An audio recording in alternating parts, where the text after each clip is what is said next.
Now, on 105.9 FM and streaming worldwide on the WMAL app, O'Connor and Company. It is 8:06 on O'Connor and Company. Thanks for tuning in here to your favorite way to wake up in the morning and get all the info you need on your way to wherever it is you're going, or if you're just staying home. Coming up in 30 minutes, Joe Concha is going to join us about the New York City mayor's race. It's Larry O'Connor with the effervescent Julie Gunlock. Good morning, Julie. Good morning. But we've made a deal today where we are going to be sending them weapons and they're going to be paying for them. The United States will not be having any payment made. We're not buying it, but we will manufacture it and they're going to be paying for it. That, of course, was President Trump yesterday making a stunning announcement alongside the General Secretary of NATO that we will continue arming the Ukrainian military, but we're not paying for it. It'll be paid for by NATO. So how's that exactly work? And what's it like now over in Brussels with a brand new president with a brand new approach to NATO? Well, let's ask our ambassador to NATO. You know him, of course, as a former U.S. attorney and a great conservative commentator over the years, Matt Whitaker. I know him better as the starting tight end for your Iowa Hawkeyes, number 46, Matt Whitaker. Mr. Ambassador, thanks for joining us. Good morning, Larry. It's good to be with you, and excited to be back on your show. Always enjoy it. We're excited to have you, and now that you've been through diplomacy school as an ambassador, you're not going to be mean to me and criticize me, Good right? Lord. There's a lot of things that I have been instructed not to mention, Larry. And you know what they are, but yes, I have. All right, let's leave it at that. Can you flesh this out? This was a pretty amazing victory for President Trump, where he has been resistant. He ran on the idea that he wants to help end this war, and he was very critical of the U.S. Budget-busting support of the Ukrainian military, the fact that we were paying for so many of the armaments there. He's now continuing that supply, but he's got NATO paying for it, or the NATO nations. How does this work exactly logistically? Yeah, well, a couple things to flesh out, and I think you're right to ask those very insightful questions today. You know, I think the first thing that you need to understand is that, you know, for too long, the American taxpayer has bore the burden of the war in Ukraine and the traditional defense of Europe. And President Trump promised to end that. It's been attempted by American presidents going all the way back to Eisenhower, to be honest with you. And we finally got that a month ago in The Hague at the NATO summit, where our European allies in Canada agreed to equalize with the United States, agreed to spend 5% ultimately of their GDP on defense and the defense of Europe. And so, you know, we're in a much better spot. And now this is the next logical extension of that, where, you know, Joe Biden just kind of sent $350 billion of American aid in weapons and in economic support and other things. President Trump said that's not fair to the American worker. You know, he promised to change it, and now we have struck a deal where our European allies in NATO are going to pay for American armaments that are going to be provided to the battlefield in Ukraine. Now, the interesting thing is a lot of this is going to come out of the stocks of our European allies and be backfilled, and so it's going to be a very quick route and path from places like Greece and Germany and Spain and elsewhere that can supply some of these things, including Patriot batteries, and ultimately be backfilled from the United States and our production lines. And so it's creating jobs in the United States, and it also is not being paid for by the taxpayer, Larry. So this is that's a huge pretty win, win-win-win, Matt. Huge win. Yeah, it is, and it's something the president promised on the campaign trail. While I was out there with him. And obviously, he's delivered again on another promise. I love your opinion of the NATO Secretary General, Mark Rutte. He's pretty remarkable, and he's very supportive of the president. Aside from the hilarious moment where he called him daddy, he's very supportive. He says, he's of this latest deal. He said this is totally logical that you want Ukraine armed and you want Europeans to pay for it. What are your thoughts going into this new role? Yeah. Well, first of all, I was in the room when the whole daddy situation broke out, and it was very much showed Secretary General Ruta's personality. Yes, and Rubio could not keep it together, Matt. I know. Rubio lost it. It was beautiful. Yeah, and so I mean, the phrase was sometimes Daddy needs to use strong language, and it was in the context of before he left to come to the NATO summit. He had used some pretty strong language on Israel and Iran, and obviously that 12-day war has resolved. But Mark is a very gifted politician. He's a great person just to be around. And he is Dutch, and so he's very pragmatic. Plays to the stereotype of of someone from the Netherlands. And for 14 years he was their prime minister, and he presided over coalition governments, so he had to always sort of understand all the dynamics to hold together his coalition for those 14 years. And I think that's what you see a little bit at NATO. There's 32 countries, including the United States, that are members of NATO. We have to do everything unanimously. We have to all be in agreement. And so you can imagine some of the diplomacy that both Secretary Ruta has had to do and that I've had to do in order to bring sort of these victories to the table for President Trump. So while you're there as our ambassador, I mean, you've obviously had a very full agenda so far, and so far, by all accounts, it appears to be rather successful. So congratulations to you, Mr. Ambassador. But there's still quite a bit ahead. The hostilities between Russia and Ukraine need to reach some kind of resolution, and I know that that's a top priority for you and for the president, of course.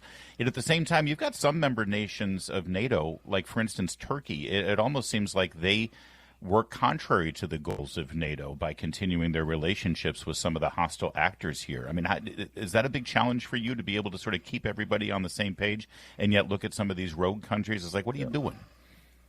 Yeah, I wouldn't call Turkey a rogue country. I want to start with that. I think to some extent, Turkey is a very stable country in a very dangerous neighborhood, and they have, helped us immensely on things like the situation in Syria. And, that obviously is in their backyard. And so, Turkey is an essential ally and an important NATO country and member.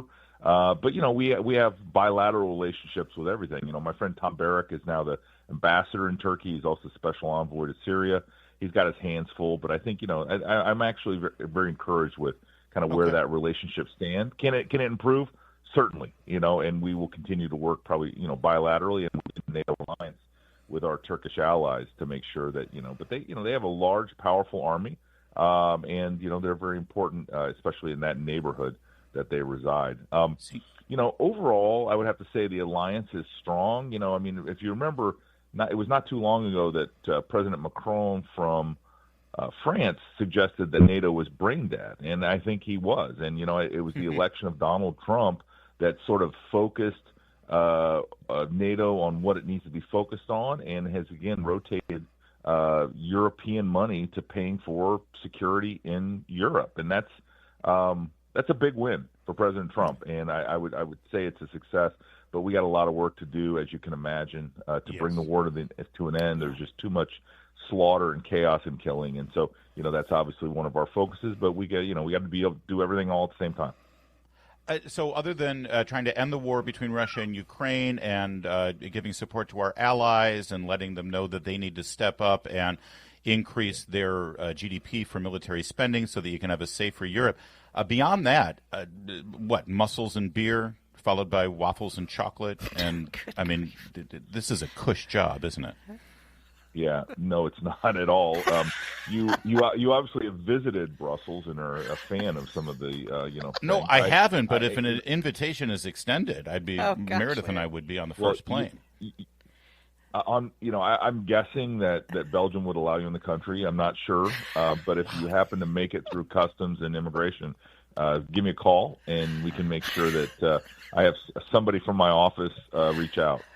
Oh, I see. For a moment there, I thought we were going to get the ambassador treatment. I'll have somebody. He just told you to Uber to the hotel. Yeah, I would have to say, the Uber is pretty effective. Certainly. No, in all seriousness, Larry, it has been for the first 90 plus days that I've been there. on the ground, it's been nothing but work and in a real attention to these important matters.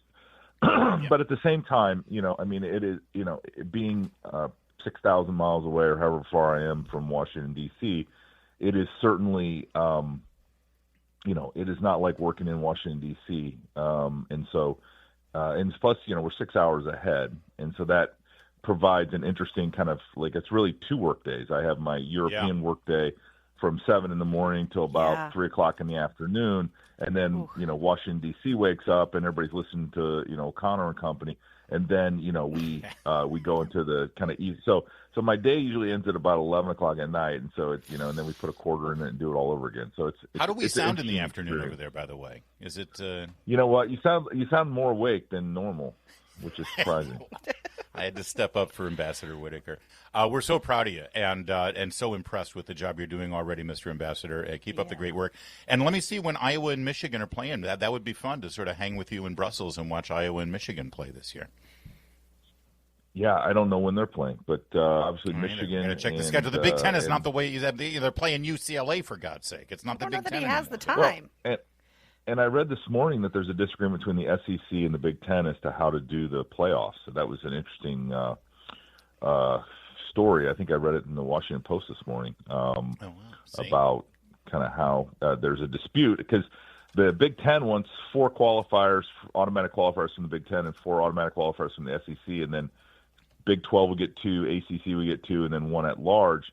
SEC wants to stay with the same program, which is kind of conference champions and a lot of at-larges. So interesting dispute among the most powerful. I will remind you, as you know, the Big Ten has won the last 2 national championships.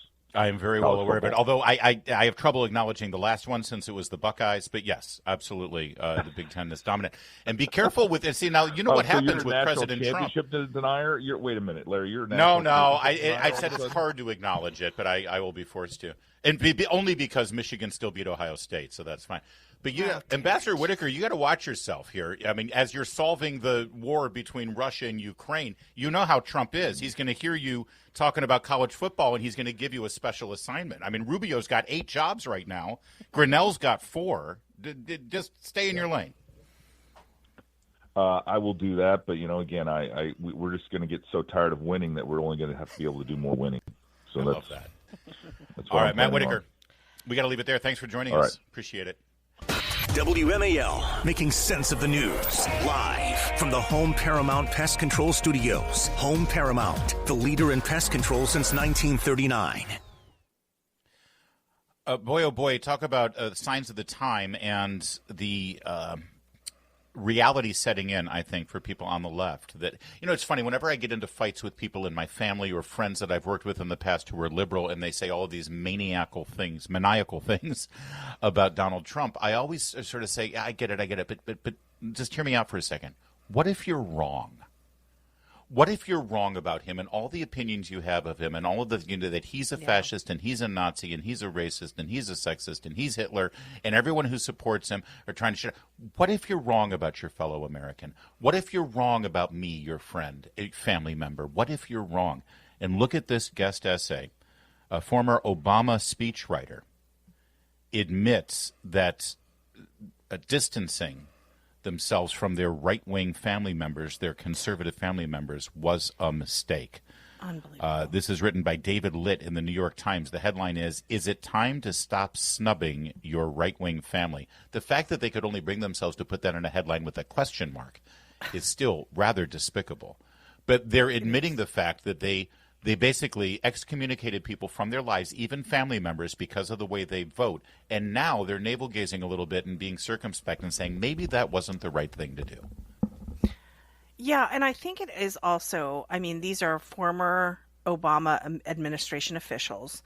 I think this is a reaction to losing so many former Democrats. And we're seeing these efforts. And as the Democrat Party goes further and further left, we're seeing these efforts now to try to pull people back in to show that they can be reasonable. To me, this is a political strategy to say, okay, maybe we were mistaken about that. Maybe we don't want to snub them. But it really is sickening when you consider all the damage that has been done to families and to people, the hurt feelings that have been done at the encouragement of these people just a couple years back.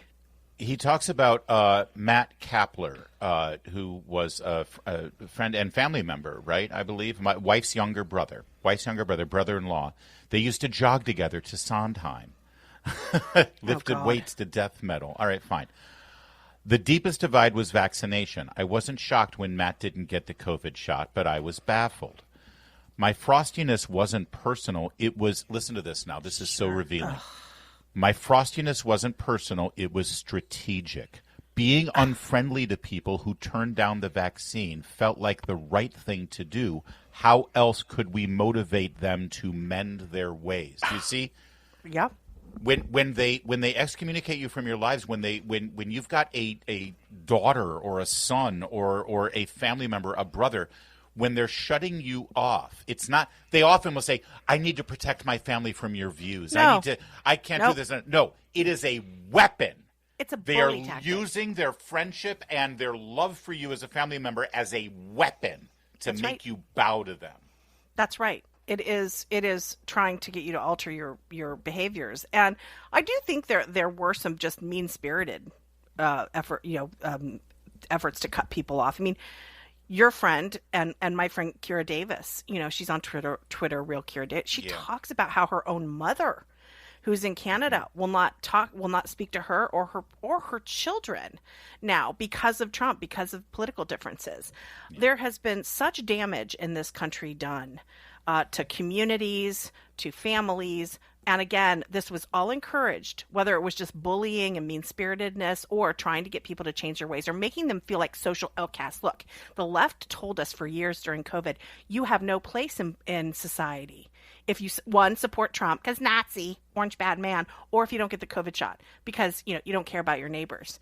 This has been going on for so long. The fact that they now just sort of blithely say, oh, maybe we made a mistake after, again, so much damage being done is disgusting. Here's what I'll tell you. This is strategic as well. They think that by cozying up to you now and being your friends again, they'll be able to convince you, which is actually true, by the way. The best way you can get somebody to maybe change their mind or look at things a different way is to not be a jerk to them and be nice to them. We know that. That's how we approach our day every day with our ideas here on this radio program.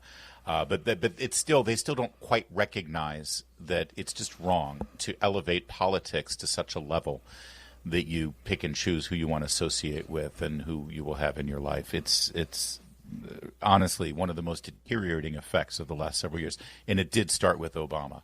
I remember. Everyone says it was Trump. No. I remember very vividly 2008. If you didn't vote for Obama, you were evil, you were wrong, you were racist. It's the only. Why else would you not vote for him? He's perfect. That's where it started, and it's on steroids now. But it's good to see that they've come a long way. It is 8:25. Okay, coming up, we're going to talk to our friend Joe Concha on Andrew Cuomo's ridiculous third-party run for New York mayor. Keep it here. It's 8:30. WMAL-FM, Woodbridge, Washington, a Cumulus media station. Making sense of the news. News Talk 105.9. News now. Now on 105.9 FM and streaming worldwide on the WMAL app. O'Connor and Company.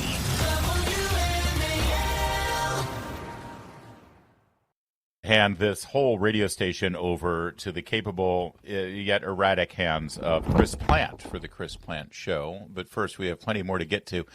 It's Larry O'Connor alongside Julie Gunlock here on O'Connor and Company. Julie, look who's here. It's Yay! It's New York's own Joe Concha. Although technically he's in Jersey, but it's the same thing. We all know it. Joe, thanks for joining us. Good morning. Of course. All right. Well, yeah. Sinatra is from Hoboken, New Jersey. Yet he sings about New York. Never sings about my state for some reason. Go wow. So now whenever anybody says name the most famous person from Hoboken, I got to look past Frank Sinatra and say Joe Concha. No. Francis Albert, greatest crooner of the 20th century. No question. My dad got me into him, and I listen still.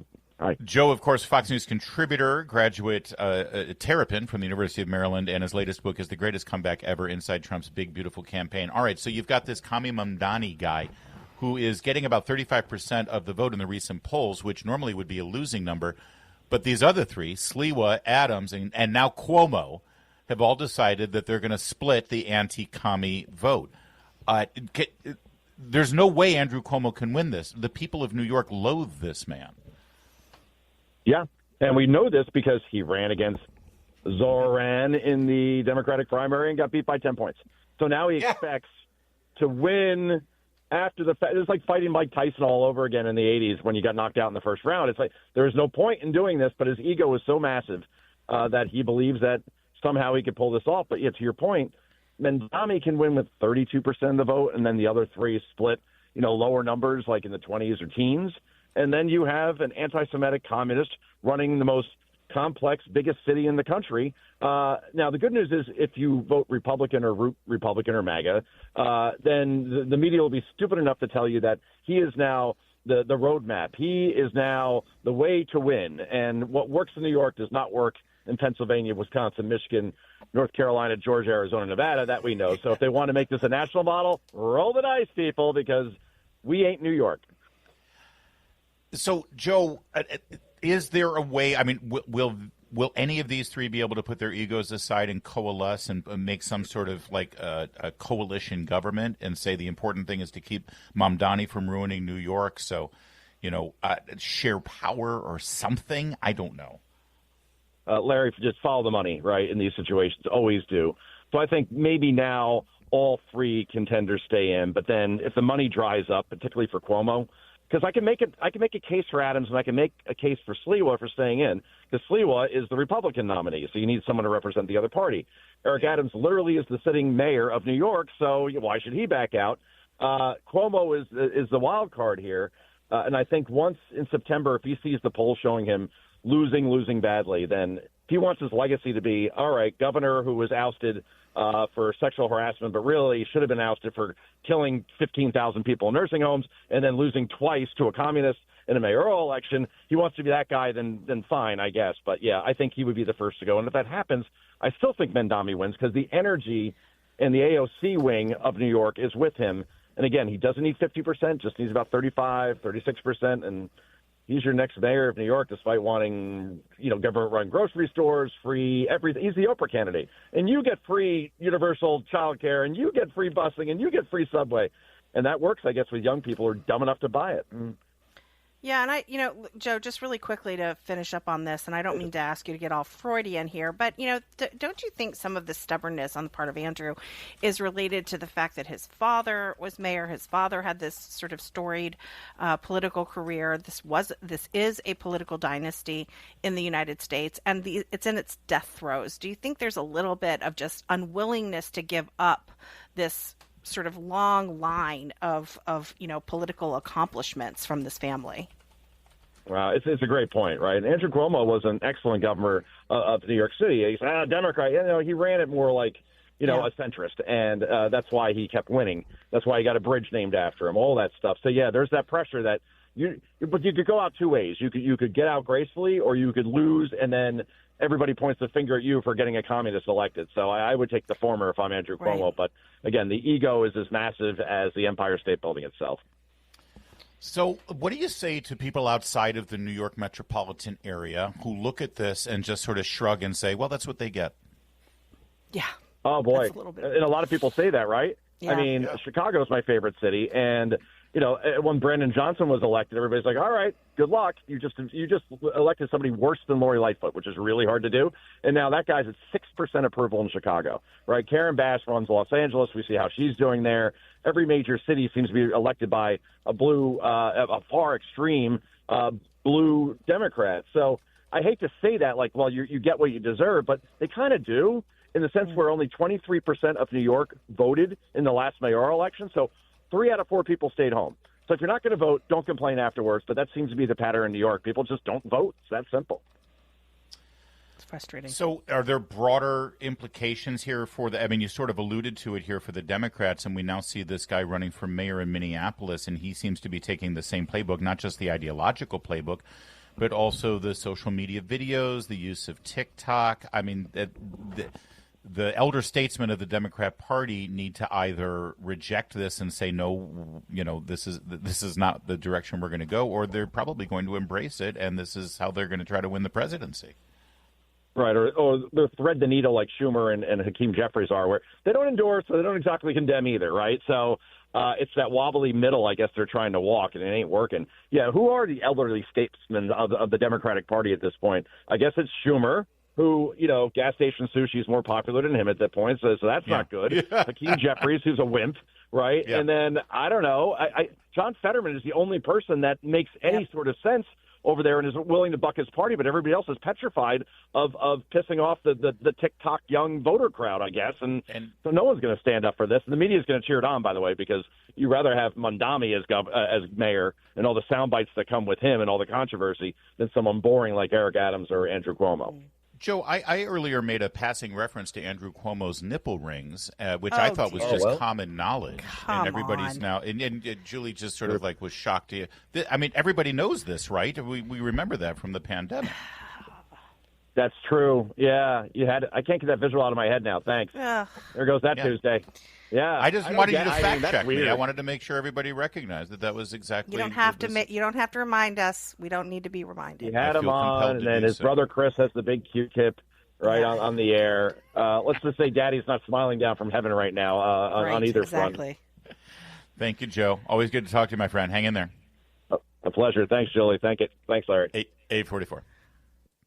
John Leguizamo appeared on Bill Maher's podcast. You may ask yourself, who's John Leguizamo? Well, the best way to describe him is he's an actor who you would recognize as sort of a creepy-looking dude. He was the voice of the sloth in the Ice Age movies. That's really his claim to fame. And here he is. He's a big liberal activist for open borders. Cut 28. This is a backlash to how badly Biden handled the immigration situation. It can't just be like come one, come all. Which Dude, it was. There's plenty of room here, and we need room. There's plenty of room in America. Come on, there's not a lack of room in America. But it's never about room. It's about resources and about like having countries have to have a border. It just can't be. I mean, they've done surveys, and something like 200 million people around the world, when asked, "Would you come to America if you could?" Yes, I would. Why wouldn't they? Lots of countries, are right, and they would love to be here. You can't. I mean, just I'm not right. No, right. The places are, but well, they are. I mean, that's why they want to come. And it's usually because of America. What America's done, especially in Latin America, has beat up every democracy that was burgeoning in Latin America. I'm so sick of this tired old phrase. First of all, the countries aren't bleep holes, and if they are bleep holes, it's America's fault, and that's why we need to let them into our country. Yeah. Real fast, John Leguizamo last year revealed to Page 6, New York Post, that the money he's made from voicing an animated character in the Ice Age movies has bought him 2 different extra homes over and above his brownstone in New York. It got him a beachfront house in the Hamptons, and it got him 2 pools. He owns 3 homes that he bought because he voiced an animated character. I don't see him opening his doors for all the illegal immigrants. We have plenty of room. He has plenty of room. He has more than enough room. Yep. Yeah. It's 8:52.